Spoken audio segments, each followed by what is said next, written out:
हम लोग संभलते थे। महाराज की थोड़ी सी दृष्टि उपेक्षित जैसी हुई तो समझ लेते थे कि कोई ना कोई मिस्टेक है, कोई ना कोई गलती हो गई है।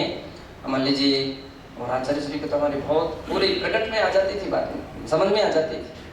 अगर हमसे कुछ बिगड़ गया है तो महाराज उस दिन कुछ भी नहीं पूछेंगे, आपका आहार कैसा हुआ, क्या, कुछ नहीं। वहां से सीधा यहाँ पर नंबर आ जाता था, वहां से वहां पर पहुंचता था, सीधा समझ जाते थे बात कुछ ना कुछ है। और फिर देखेंगे भी नहीं कुछ भी। और तो क्या, जिससे ज्यादा ही कोई ऐसी बात हो जाती थी, फिर वो अगर इस तरफ जाएगा, इस तरफ बैठेगा, और महाराज मान लीजिए यहाँ देख रहे हैं, इस तरफ उनका दृष्टिकोण है, और इस तरफ कोई बैठा महाराज के दृष्टिकोण है, तो महाराज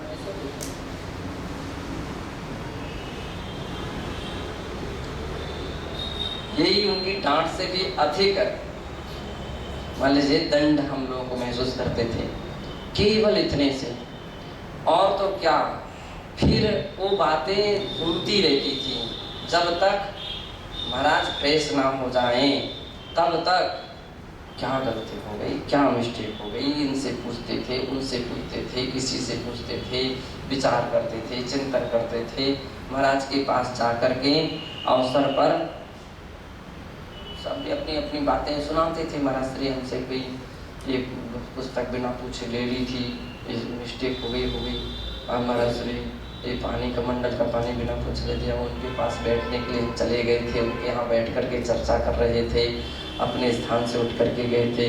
कुछ गलती हो गई हो तो आप बतला दीजिए, कम व्यक्ति से कोई चर्चा करते हुए आप महसूस हो गए आपको तो बतला दीजिए, मेरी गलती क्षमा कीजिए, अब हम ऐसी गलती नहीं करेंगे। ऐसा करते करते करते करते अब वो महाराज की दृष्टि चेंज बहुत जल्दी नहीं होती थी, वे और बैठे रहते थे और सुनते रहते थे। तो अंत में जाकर के 2-4 दिन, क्या महीना 2 महीने भी लग सकते थे, किसी लोगों को तो इतना समय लगा देते थे। अब वो रोज सुना करके अंत में जाकर के फिर महाराज मुस्कुरा जाते, कोई ना कोई बात कही तो पिघल जाते थे।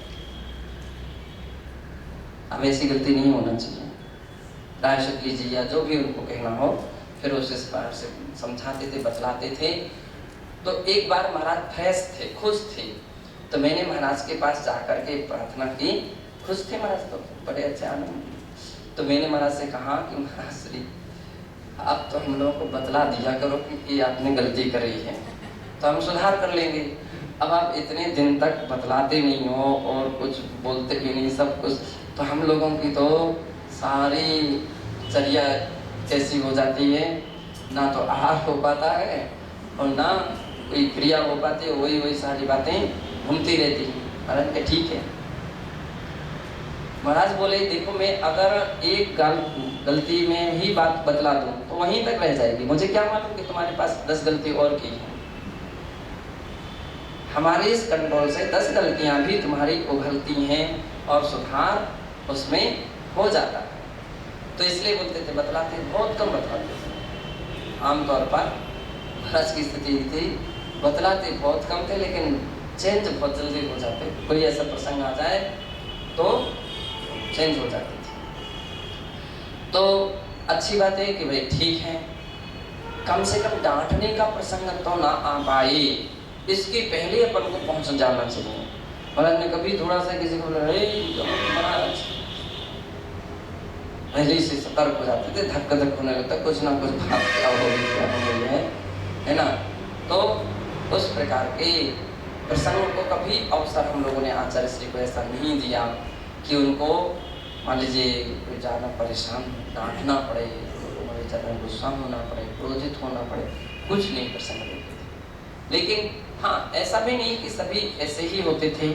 तो कितनी बार भी कटुक शब्द का भी प्रयोग करते थे, और कटु शब्द का प्रयोग कर दिया, अरे कटु शब्द तो बहुत दूर रहा, थोड़ा सा व्यवहार ही उनका उपेक्षित दिख जाता था तो अभी सब ढीले पड़ जाते थे। एक बार आचार्य विमल सागर जी महाराज ने भी क्या प्रसंग आया, हमने सर आप लोगों को सुनाया था, तो किसी प्रसंग बस हाँ, एक प्रसंग आ गया था मुझे, जब हमारी दीक्षा हुई तो मुझे ये नहीं मालूम था कि क्रम से बैठना पड़ता है या बाद में उठ करके अपने क्रम से ही बैठना पड़ता है, उस समय मुझे नहीं मालूम था।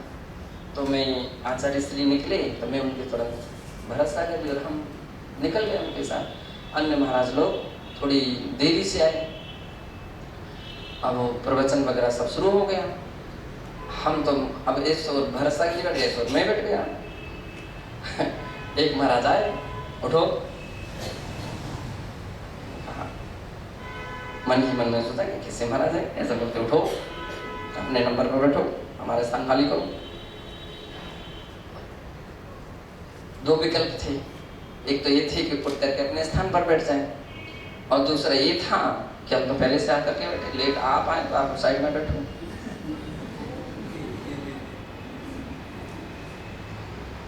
अब मैंने महाराज की ओर देखा, महाराज ने भी कुछ नहीं कहा, हम समझ गए महाराज ने कुछ नहीं कहा था, ठीक है। अब वो उठ करके फिर अपने स्थान पर अपने नंबर पर बैठ गए। लेकिन एक बात मेरे मन में थोड़ी सी रह गई, तो मैंने महाराज के लिए भी स्वाध्याय की लीला में महाराज से कहा कि महाराज कुछ लोग लेट आते हैं और दूसरे को उठाते हैं जो टाइम पर आए, सजा तो उनको मिलना चाहिए जो लेट आ रहे हैं, जो टाइम पर आ रहा है उसको अनावश्यक सजा। महाराज कहेंगे वो सही बात है, चाहे कोई लेट आए चाहे आपको अपने टाइम पर अपने टाइम पर बैठना पड़ेगा। ऐसा कुछ बात ऐसी महाराज ने बतलाई, तो वो बात भी मुझको बड़ी समझ मतलब अंदर तक से ऐसा नहीं उतरी। तो हम ऐसे उदास से बैठे थे, मैं यही सोच रहा था कि तो लेट आ रहे हैं और ऊपर से दूसरे को उठा रहे हैं जो टाइम पर आ रहा है। भरत सागर जी ने बोला सर जी क्या हो गया, तुम वैसे क्यों बैठे हो? तो मैंने कहा कि मैं क्या बतलाऊं, आप बतलाओ। वो लेट आए और हमको फिर उठा रहे सभा के बीच में से। तो महाराज ने कहा तो क्या हो गया? मैंने कि महाराज को तो कहना चाहिए कि आप लेट आए हो, पीछे बैठो, है ना। महाराज तो उल्टे हमको ही बोल रहे कि नहीं। तो भरत सागर जी बोले अच्छी बात सुनेंगे, सीसी जो रहती है उसमें ढक्कन लगाया जाता है। ढक्कन को बुंदेली भाषा में डांट बोलते हैं, डांट। बोले डांट जो है किसको लगती है? सीसी में। और कौन सी सीसी में लगती है? जिस सीसी में कोई कीमती सामग्री रखी हो उसमें ही डांट लगती है। कोई काम की नहीं हो, कोई ढक्कन अलग फेंक देता है और सीसी अलग फेंक देता है, कौन लगाता है? कोई नहीं लगाता, फेंक देता है, ऐसे कैसे फेंक देता है। बोले कीमती बात आपके अंदर में महाराज देख रहे हैं, आपके अंदर में कोई कीमती वस्तु देख रहे हैं तो आपके लिए डांट रहे हैं और डांट लगा रहे हैं कि आपकी वो कीमती सामग्री कहीं खराब ना हो जाए। उन्होंने ऐसा सेटिंग किया सारी बातें कि तुम तो जाओ महाराज के चरण पकड़ के नमस्ते करके आओ और क्षमा मांग के आओ। बाकी तो मैंने तो कुछ कहा और तो कुछ नहीं कहा। मैंने कि ठीक है। हम गए, महाराज ने आराम से हमारे सिर पर हाथ रख दिया, बात समाप्त हो गई, है ना। फिर महाराज ने कहा बात क्या बात है? मैंने कहा आशीर्वाद दे दीजिए पीछे से। मैंने कहा महाराज बोले बात क्या है? मैंने कहा मुझे ऐसी कुछ बात खराब लग गई थी। तो भरत सागर ने कहा कि डांट तो उसके लिए लगती है जिसके अंदर में कीमती वस्तु पाई जाती। महाराज ने पीछे से आशीर्वाद दिया। कहने का तात्पर्य है कि पहला प्रयास अपना ये होना चाहिए कि अपने से ऐसी कोई मिस्टेक ही ना हो कि हमको कोई डांट का कभी प्रसंग आ जाए, और आ जाए कहीं तो भी समझना चाहिए।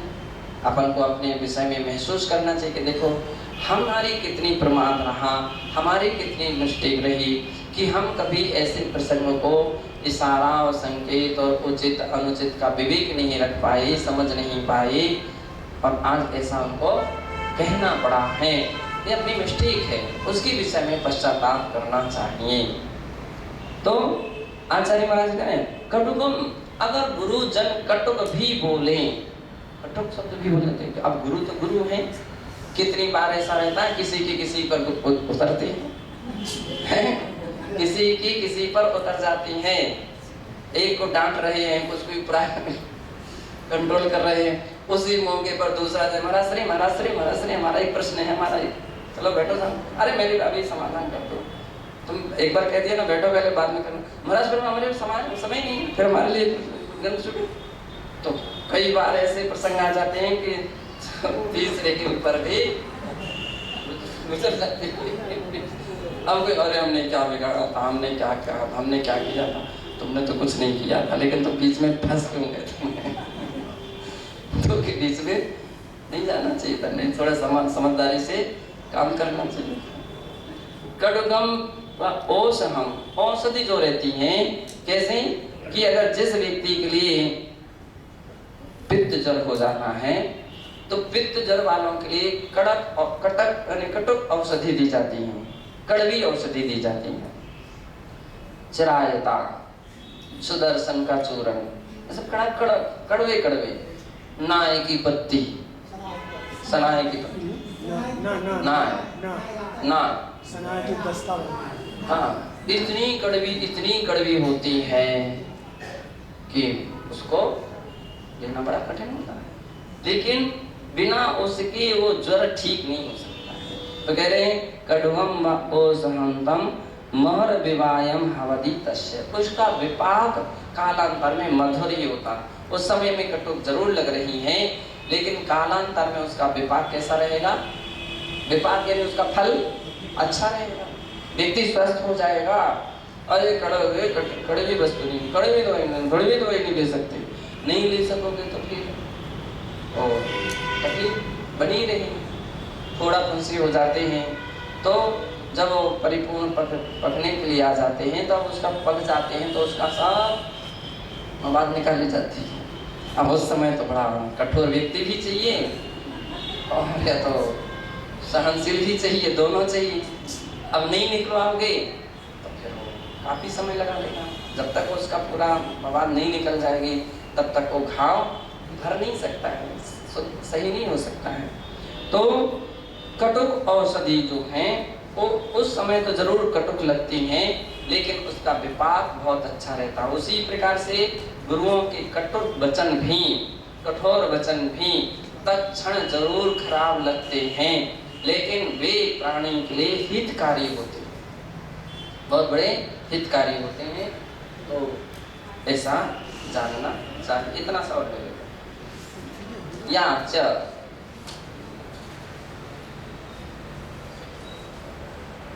तथैव क्षीणदेवादिषु पूया चेष्टा तथैव पूज्यत्वात् जनो देवः तदादयः परमेष्ठिना संकेतितः तेषु तद्विषये की वा या पूजा भक्ति भावा तदात्मिका या चेष्टा।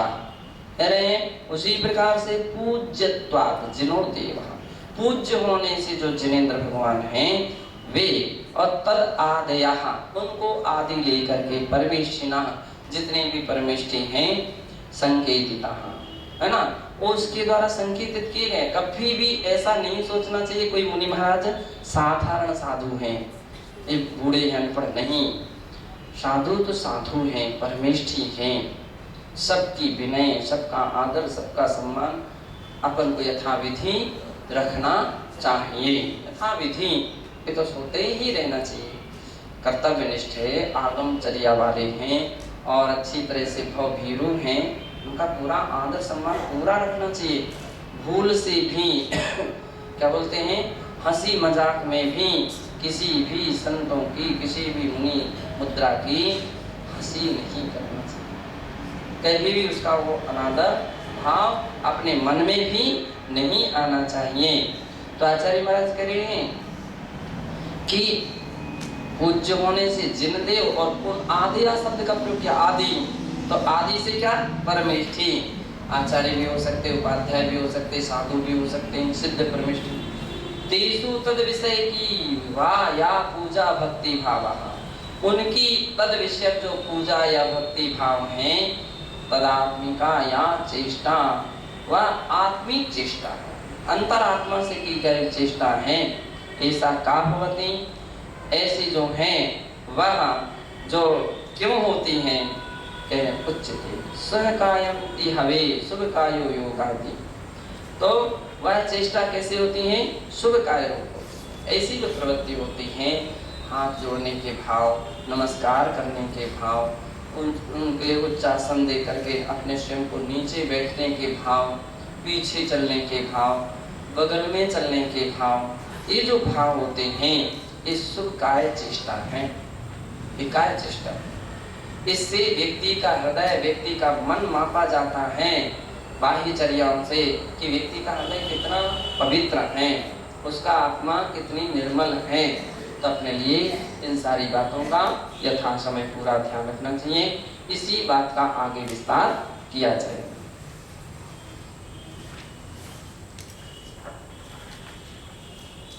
आज चतुर्दशी है, प्रतिक्रमण अपन लोगों को नींद